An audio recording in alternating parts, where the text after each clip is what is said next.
নেতৃবৃন্দ, বিভিন্ন সংগঠনের নেতৃবৃন্দ এবং ৫ নং ওয়ার্ডের এমপি পরিবারের সদস্যবৃন্দ, সবাইকে আমার সালাম।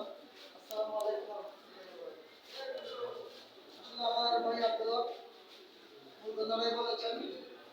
আমরা প্রতিদিন ইফতার মাহফিলের এক এক দিন এক এক করে আয়োজন করেছি। তার মানে এই নয় যে আমরা যত ইফতারে 10 মিনিট আগে আসবো, ইফতারি খেয়ে চলে যাবো।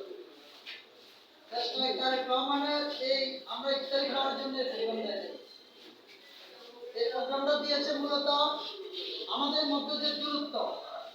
আমাদের মধ্যে যে সমন্বয়হীনতা, আমাদের মধ্যে যে সুসম্পর্ক নাই, সেটাকে সুসংগঠিত করে আগামী নির্বাচনের প্রস্তুতি নেওয়ার জন্য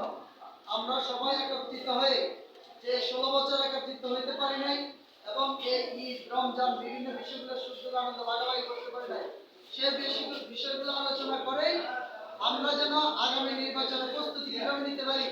এক এবং ঐক্যবদ্ধ থেকে বাংলাদেশ জাতীয়তাবাদী দল কিভাবে ক্ষমতা আসবে, সে বিষয়গুলো আমরা এই ইজতেমাতে এসে আলোচনা করে